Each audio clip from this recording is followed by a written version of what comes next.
말씀 같이 함께 보도록 하겠습니다. 골로새서 2장 6절에서 19절까지 말씀입니다. 신약성경 326페이지에 있습니다. 골로새서 2장 6절에서 19절까지 말씀 한 절씩 교독하도록 하겠습니다. 그러므로 너희가 그리스도 예수를 주로 받았으니 그 안에서 행하되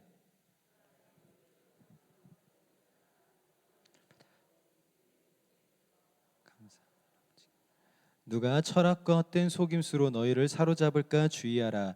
이것은 사람의 전통과 세상의 초등학문을 따름이요 그리스도를 따름이 아니니라.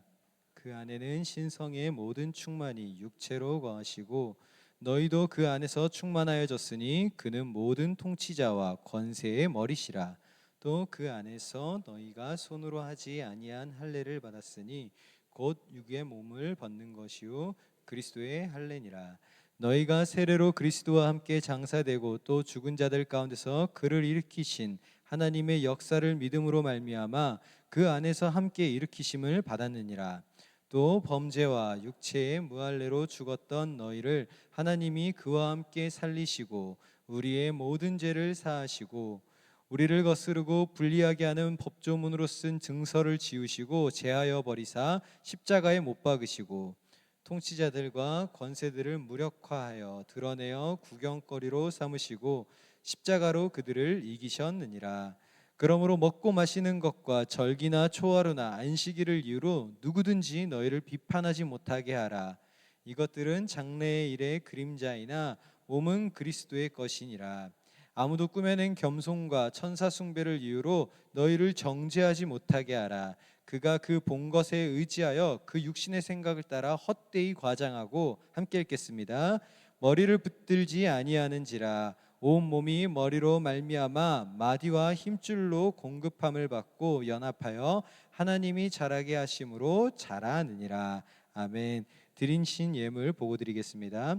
예배하고 기도할 수 있게 허락하신 은혜에 감사합니다. 박창현, 김현주 쌤 감사함 예물 드리셨습니다. 류세희 장로님 감사 예물 드리셨습니다. 윤수인 권사님 외에 우리 성도님께서 일천 작정 예물 드리셨습니다. 잠시 드린 예물 위해서 기도드리겠습니다. 하나님 아버지 감사합니다. 귀한 예배 가운데 불러 모아주시고 수요일 밤 기도에 나와 하나님의 말씀을 전하고 듣게 하시니 그 은혜에 감사드립니다. 주님 귀한 예물을 주님 앞에 드리오니 하나님께서 이 예물을 기뻐 받아 주시오며 하나님의 나라와 영광을 위하여 쓰임받을 수 있도록 주님께서 인도하여 주시옵소서. 각 드린 손길들 위에 더욱더 큰 은혜 부어주시고 그 마음이 기쁨으로 자원하여 드렸사오니 하나님께서 한없는 은혜로 채워 주시옵소서. 예수님의 이름으로 기도드립니다.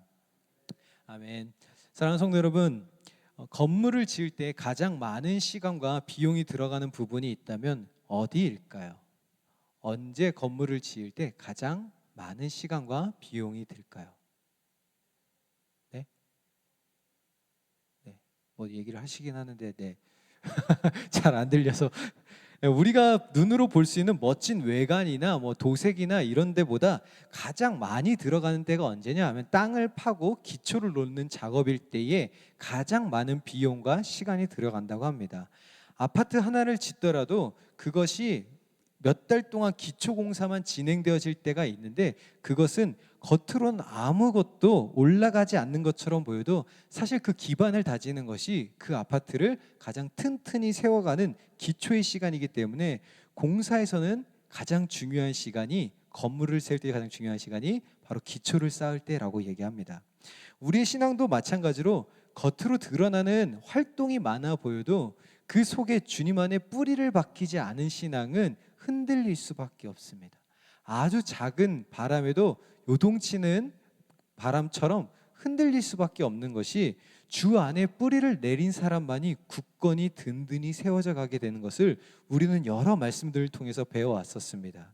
오늘 이 골로새 교회 또한 바울을 통하여서 복음을 듣고 그들이 구원의 확신을 얻었으나 예수 그리스도를 주로 영접하였으나 시간이 흐르면서 점점점 그 믿음이 쇠퇴하여졌습니다. 여러 가지 가르침과 철학, 종교적 규례들이 교회 안에 스며들면서 교회 안에서 이것이 옳다, 저것이 옳다라고 주장하는 자들이 많아지기 시작했습니다. 또한 어떤 이들은 전통과 철학으로 성도들을 미혹했고, 또 어떤 이들은 유대적 절기와 음식 규례를 강요하면서 그것을 지키지 않으면 성도들의 신앙은 불완전한 것이다 라고 이야기하였습니다. 또한 어떠한 자들은 다가와서 천사 숭배, 또 특별한 영적 체험을 통해야지만 그들이 더 높은 영적 단계에 들어갈 수 있다라고 주장하는 데에 이 골로새 교회가 수만 가지 이유로 흔들려 왔었습니다. 그런 골로새 교회를 향하여 바울이 오늘 본문을 통해서 단호하게 외치는 것은 우리 6절과 7절의 말씀인데요. 함께 읽겠습니다. 시작. 그리스도 예수를 주로 받았으니 그 안에서 행하되 그 안에는 뿌리를 박으며 세움을 받아 교훈을 받은 대로 믿음에 굳게 서서 감사함을 넘치게 하라. 아멘. 오늘날 우리 역시 수많은 정보와 사상, 철학, 신비주의적 체험들을 가르침 속에서 살아갑니다. 정말 수많은 이단들이 영적인 체험을 가르치면서 영적인 체험들을 경험하게 하면서 일반 보통 교회에서는 체험할 수 없는 이러한 영적 신비를 너희가 체험하고 이것이 진리다라고 얘기하지만, 사랑하는 성도 여러분, 오늘 말씀을 통해 우리가 깊이 묵상하길 원하는 것은 오직 구원은 예수에게만 있고 예수 안에만 우리가 머물 때에 참된 평안과 안식을 누리게 될 줄 믿으시길 바랍니다.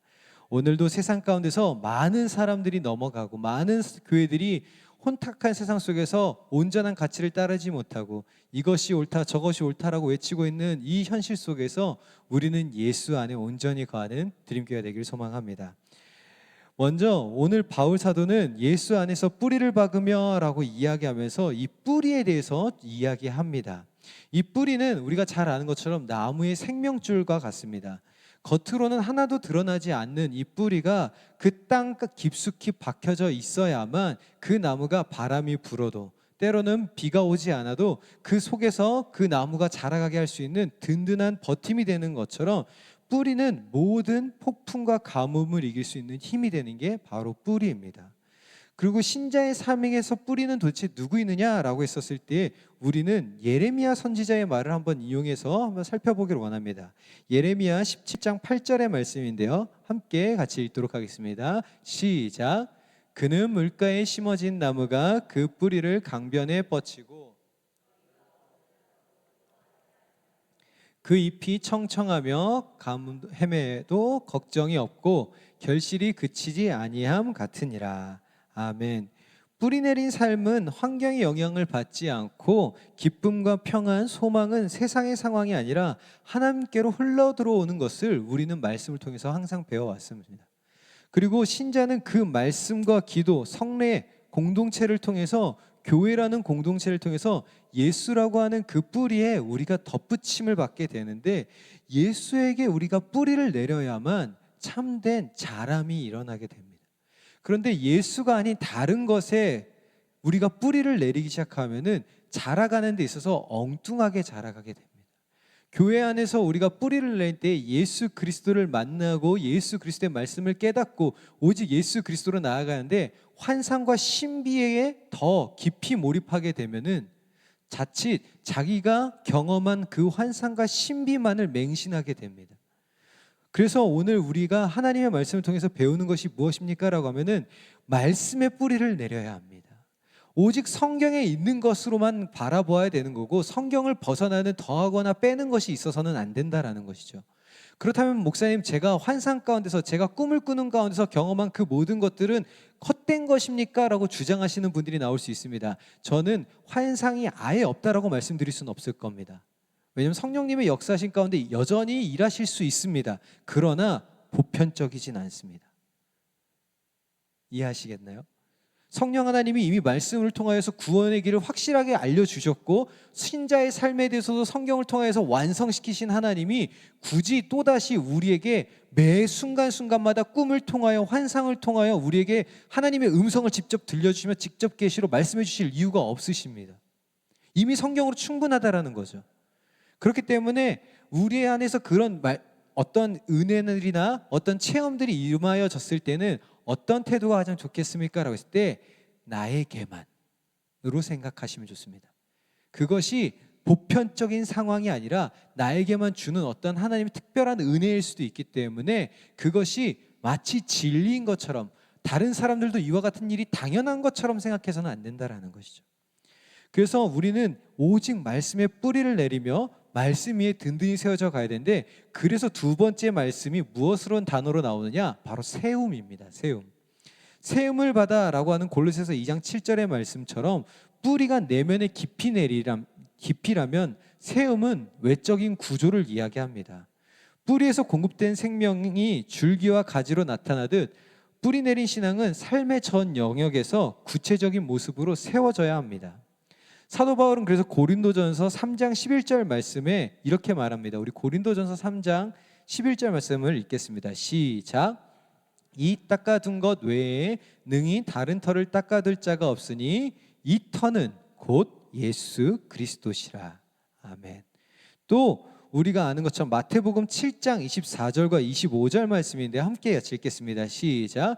그러므로 누구든지 나의 이 말을 듣고 행하는 자는 그 집을 반석 위에 지은 지혜로운 사람 같으리니. 25절이요? 25절이 없으신가요? 네, 제가 내리고 비가 내리고 창수가 나고 바람이 불어 그 집에 부딪히되 무너지지 아니하나니 이는 주추를 반석 위에 놓은 까닭이요라고 얘기합니다. 그래서 우리가 하나님의 말씀 위에, 복음 위에 우리가 든든히 세워져 가는 것을 어디에다 세워야 합니까? 라고 했을 때 하나님의 말씀입니다. 우리 삶이 그리스도라는 기초 위에 세워져 있지 않으면 어떤 업적과 성취도 결국은 무너지고 맙니다. 신앙의 세움은 매일의 작은 선택과 습관 속에서 이루어집니다. 하나님의 말씀을 기준으로 결정하고 복음을 따라 관계를 세우며 주님의 뜻에 맞게 재정과 시간을 사용해야 합니다. 또한 세움은 일회성 사건으로 단순히 끝나는 것이 아니라 평생의 건축과도 같습니다. 그래서 무너진 곳을 보수해야 되고 삐뚤어진 곳의 기둥을 바로잡아야 되며 하나님의 말씀으로 날마다 재건축해야 됩니다.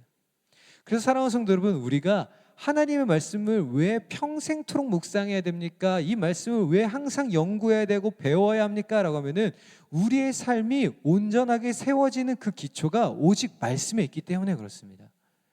사랑하는 성도는 말씀을 전하는 목회자가 성경을 다 외울까요? 외우는 목사님들 몇 분 계시긴 합니다. 그러나 저는 아직 연약해서 다 외우는 목사님들도 잘 없습니다. 근데 말씀을 항상 연구해야 됩니다. 왜죠? 내가 전하는 이 말씀이 강단에서 조롱받지 않으려면은 이 말씀에 대해서 본인이 묵상하고 연구하고 이것을 자신이 체험하고 확신을 가지고 선포해야 성도들에게도 이 말씀은 이와 같습니다라고 담대하게 전할 수 있습니다. 그래서 목회자들도 날마다 성경을 연구합니다. 그리고 성경을 묵상합니다.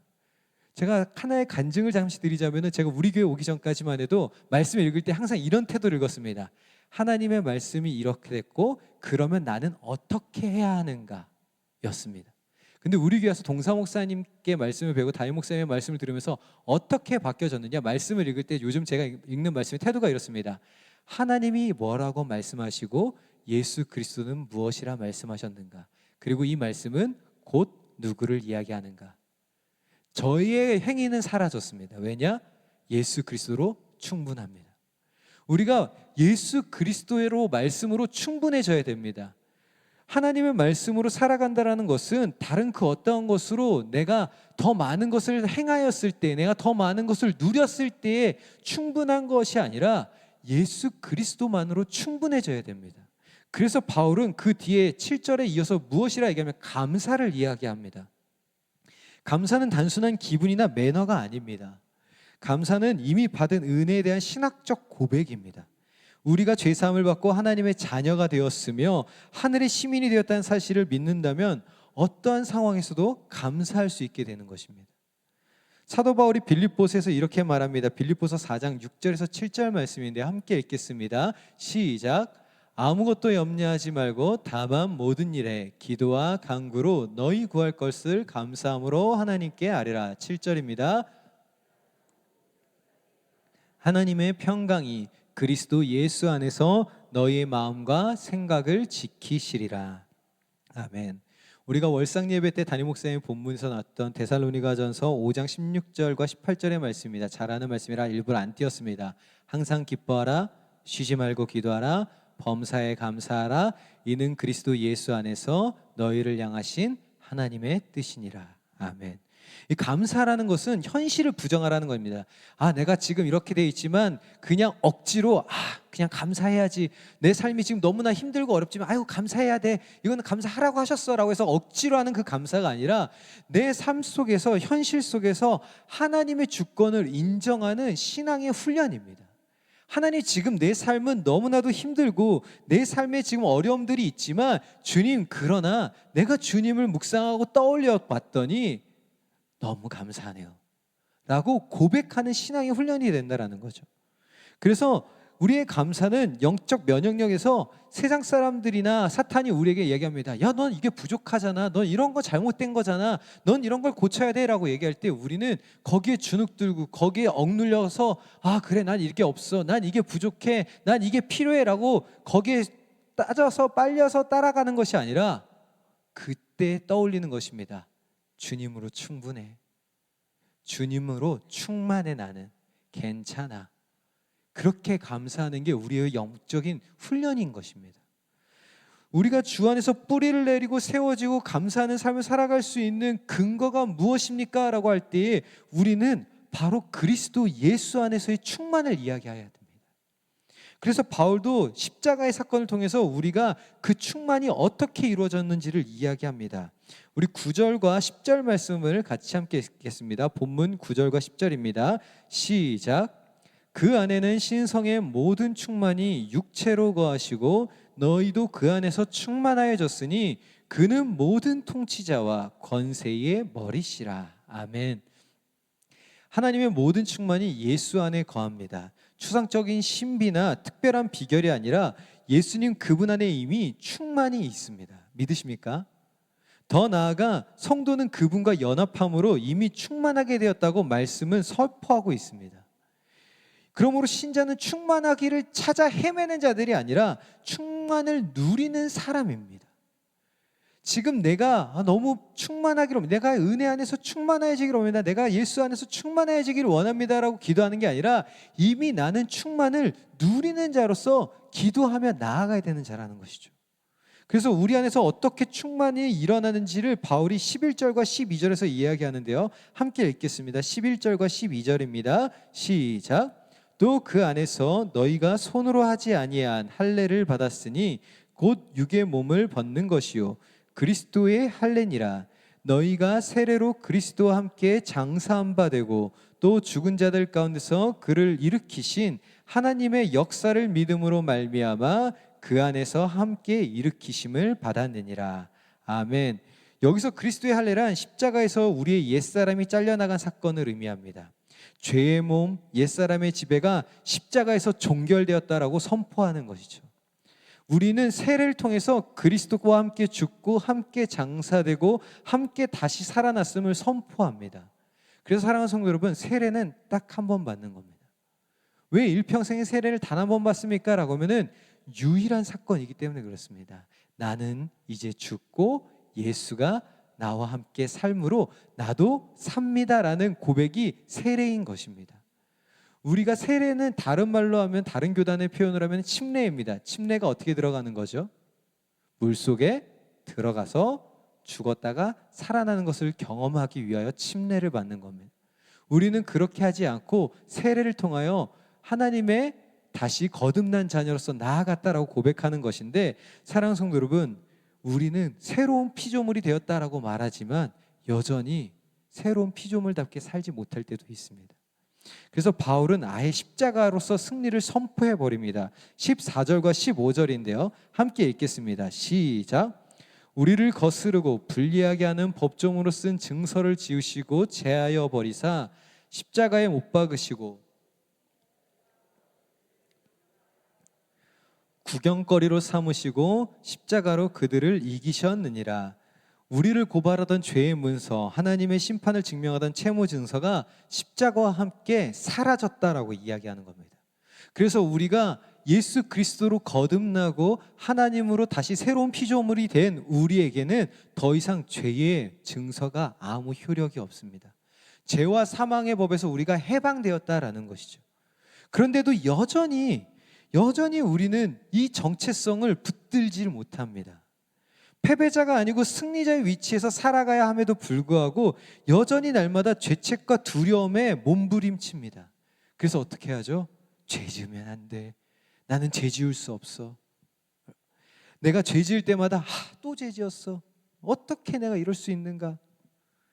사랑하는 성도 여러분, 예수 그리스도를 바라보시면서 우리가 예수 안에서 이미 승리된 자로서 하나님, 내가 죄악 가운데 넘어졌으나 주님 앞에 다시 한번 십자가에 의지하여 십자가의 그 보혈을 의지하여 나아가오니 나를 정결케 하여 주시옵소서. 나에게 다시 한번 그 은혜의 자리에 나아가게 해주십시오. 내가 승리자의 자리에 다시 한번 머무르고 깨닫게 하여 주십시오라고 기도하며 담대히 나아가야 됩니다. 사랑하는 성도 여러분, 승리는 또한 나 개인을 넘어서 우리 지난주 3부 예배의 말씀처럼 공동체를 살려야 합니다. 나 혼자만 잘 사는 것이 아니라 죄인들의 모임인 이 교회를 위하여 승리의 교회가 될 수 있도록 함께 나아가야 되는 것이죠. 서로의 상처를 숨기지 않고 나누며 십자가에서 함께 치유를 경험해야 합니다. 우리는 동일하게 용서받은 자들에게 서로를 판단하는 대신에 서로를 세워주고 정죄하는 대신에 위로해야 합니다. 십자가의 승리가 공동체 안에서 화해와 연합을 만들어내는 것이죠. 그래서 사랑하는 성도 여러분, 오늘 이 말씀을 전하면서 우리가 함께 생각해 보아야 하는 것은 예수 안에 있다라고 말하면서 우리는 자꾸 세상의 율법 그리고 율법주의적 유대적 생각과 관습, 내가 경험한 영적인 신비적 체험이나 어떤 경험들을 맹신할 때가 많습니다. 그래서 우리는 이제 그 모든 것들을 다 내려놓고 예수 그리스도만으로 충만하다면, 예수 그리스도만으로도 완전하다라고 하는 이 성경의 말씀 우리가 믿는다면 우리는 이제 한번 이렇게 생각해 봐야 됩니다. 모든 것에서부터 자유해야 한다. 그래서 바울은 헛된 거짓된 그 신비적 체험이나 판단 그리고 거짓된 기준에 속지 말라고 16절과 19절에서 이야기합니다. 우리 16절과 17절을 먼저 함께 읽겠습니다. 시작. 그러므로 먹고 마시는 것과 절기나 초하루나 안식일을 인하여 누구든지 너희를 비난하지 못하게 하라. 이것들은 장래일의 그림자이나 몸은 그리스도의 것이니라. 아멘. 율법주의에 대해서 바울이 이야기하는 겁니다. 절기와 규례는 나쁜 것이 아니었으나 문제는 그것을 구원의 기준으로 삼았기 때문에 문제인 겁니다. 그림자는 본체를 가리키는 역할을 할 뿐 본체는 오직 그리스도 예수였습니다. 즉 율법은 예수 그리스도를 나타내는 것, 예수 그리스도가 나타나시기 전까지 가리키는 어떠한 그림자였을 뿐 그것이 구원의 길이 될 수 없습니다. 사랑하는 성도 여러분, 율법을 지키면 구원받는다는 성경 구절이 있는지 한번 천천히 묵상해 보십시오. 우리 옆에 있는 이단교회가 그렇죠? 율법주의적이거든요. 안식일을 기억하여 거룩하게 지키라 했으니 그것을 지키지 않으면 잘못된 겁니다 라고 얘기합니다. 그런데 정말 율법을 지키지 않으면 구원받는다, 율법을 안 지키면 지옥 간다, 율법을 지켜야만 구원받는다는 구절이 성경에 있는지 그들에게 물어보십시오. 성경 어디에도 없습니다. 율법으로 말미암아 구원받는다는 구절은 없습니다. 율법을 지키지 않으면 너희가 지옥 간다라는 말도 없습니다. 근데 성경에 이런 말은 있습니다. 믿음으로 말미암아 구원을 받는다. 그래서 우리는 율법주의로 구원을 받는 것이 아닙니다. 사랑하는 성도 여러분, 주일날 예배 빠져서 지옥 가는 게 아닙니다. 주일날에 내가 기도하지 않아서 지옥 가는 것이 아니라는 거예요. 수요 예배 빠졌으니까 지옥 가는 게 아니고 금요일에 빠졌으니까 지옥 가, 이렇게 했다고 또 이제 막 빠지시면 안 됩니다. 새벽 예배 안 나온다고 지옥 가는 게 아니라 우리가 지금 생각해야 되는 것은 그것을 가지고 율법적 잣대로 당신 왜 안 나왔어? 구역원들에게 그렇게 얘기하라는 것이 아니라 하나님이 주시는 이 율법은 무엇을 이야기하는 겁니까? 구원받은 하나님의 거듭난 자녀들이 이 땅 가운데 살아갈 때에 하나님의 자녀로서 세상과 구별된 삶이 무엇인지를 보여줄 수 있는 그 계시, 그 증거를 무엇으로 나타내 준 겁니까? 율법인 겁니다. 내가 세상과 다를 바 없는 똑같은 모습으로 살아간다라고 하면은 내가 구원받은 자녀인지를 나타낼 수가 없으니까. 너는 그리스도의 향기요 편지라라고 얘기했는데 내가 세상과 전혀 다를 바 없는 삶을 산다면은 세상 사람들이 구분할 수가 없는 거죠. 저 사람이 그리스도인이 아니야 알 수가 없는 거예요. 그래서 율법을 지켜라라고 하는 것은 우리가 구원받은 자녀로서 하나님의 자녀답게 사는 그 모습이 무엇인지를 가르쳐주기 위한 것이지 그것이 구원의 길이 아닙니다. 그것을 안 지키면 구원 못 받는다는 게 아니에요. 정말 이게 너무 중요합니다. 사랑하는 성도 여러분. 예배 빠지시라는 얘기 아니에요.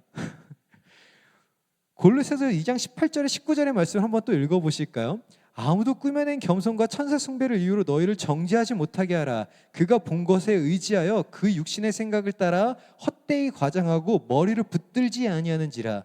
온몸이 머리로 말미암아 마디와 힘줄로 공급함을 받고 연합하여 하나님이 자라게 하심으로 자라느니라. 아멘.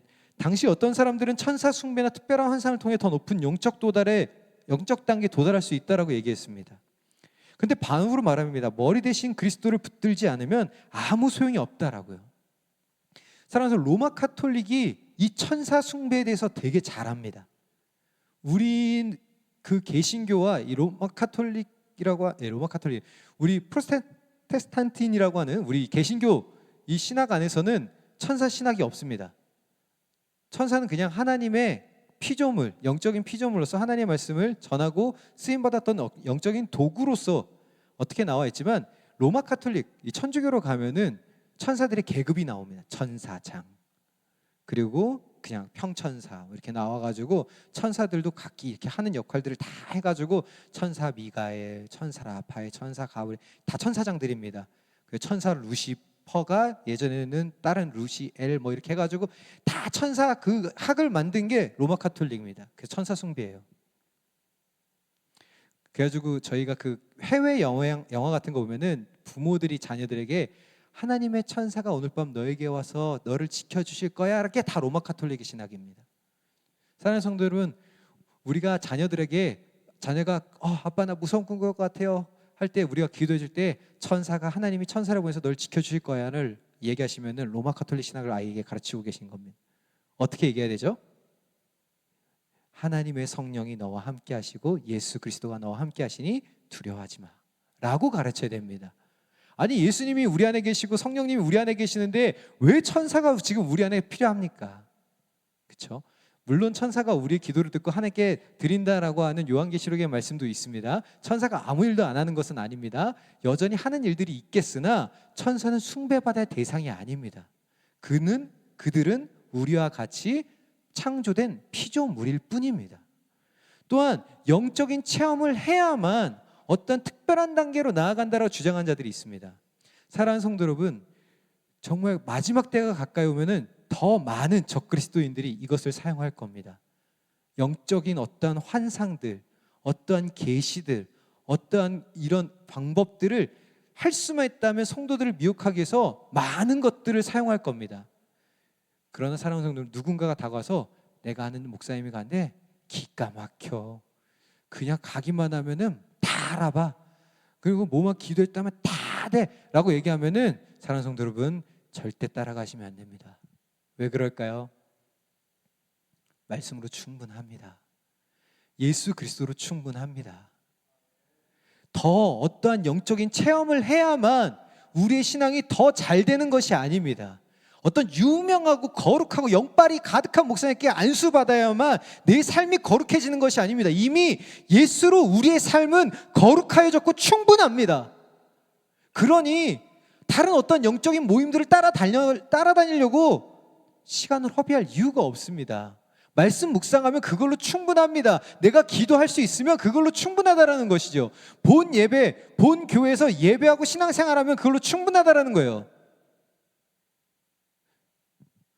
우리가 어떠한 규율이나 어떠한 특별한 체험을 해야만 신자라고 말했다는, 우리는 그것을 이단이라고 얘기해야 합니다.